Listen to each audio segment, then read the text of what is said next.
me souviens pas avoir parlé de ressort, mais en tous les cas, oui, bien évidemment qu'on cherche à faire gagner l'équipe parce que c'est ce qui compte.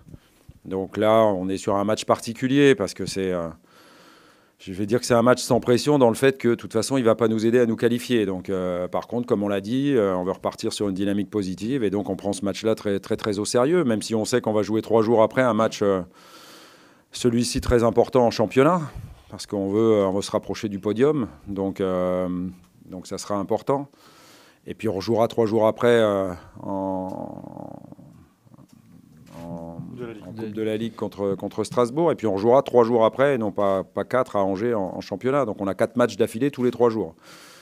Donc il faut tenir compte de ça. Mais le fait de ne pas avoir joué à Saint-Etienne, on est aussi sur une séquence où on a eu une semaine de travail normal. On a très bien travaillé.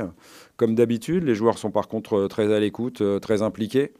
Donc il faut absolument qu'on retrouve ça en match. Ils donnent des très bons signes de qualité et d'investissement dans les entraînements. Et c'est ça qui nous fera bien figurer en match. Voilà, donc il y a plein de situations différentes sur lesquelles on peut intervenir. La tactique, le changement d'homme. Mais enfin, c'est surtout le mental, l'état d'esprit et l'implication qui font qu'on fait des bons résultats. Si le contenu est bon, on a plus de chances de gagner les matchs. Même si à Nantes, ça a prouvé un peu le contraire sur un match. C'est-à-dire qu'on a eu plutôt un bon contenu, même voire très bon par moment. Mais ce n'est pas pour ça qu'on a gagné. Mais je pense qu'on était plus sur le vrai sur ces dernières semaines, ces derniers matchs. Si on accepte Francfort, évidemment. Mais Francfort, c'était particulier, puisqu'il y avait beaucoup de joueurs au repos ou en dehors du groupe. Voilà, donc maintenant, il faut commencer par prendre le match de demain très au sérieux pour envisager la suite. Non, il faut être précis. Je n'ai pas parlé d'un manque d'implication, j'ai parlé d'erreurs individuelles à répétition. Et si on regarde bien le match de Nantes, c'est encore ce qui nous a fait perdre. Voilà. Sur les 3 buts, on fait des erreurs. Pas toujours les mêmes joueurs, mais on fait des erreurs. Donc il faudra absolument être capable de gommer ces erreurs individuelles. C'est pour ça que je parlais d'un bon contenu.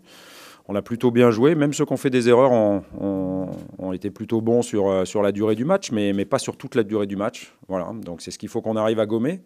Et puis après, je pense qu'il était important, oui, que le club, les dirigeants fassent savoir à tout le monde, les joueurs et le staff technique. Mais bien évidemment, ça a été fait de manière concertée, que le club ne peut pas être content avec une aventure très très mauvaise cette saison en Europa League. Et puis une place en championnat où on n'est pas sur le podium, alors que c'est là où on veut être, même si on est à 5 points du deuxième avec un match en moins.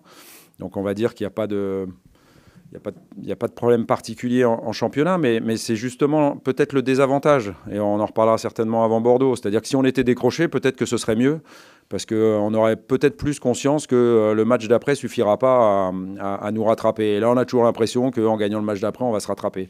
Donc c'est une situation dangereuse, et c'est pour ça qu'il était très très important que les joueurs notamment, et bien évidemment le staff aussi, puisqu'on est avec eux, on entend le message des dirigeants, du propriétaire, à travers aussi le discours de Jacques-Henri Hérault, son président.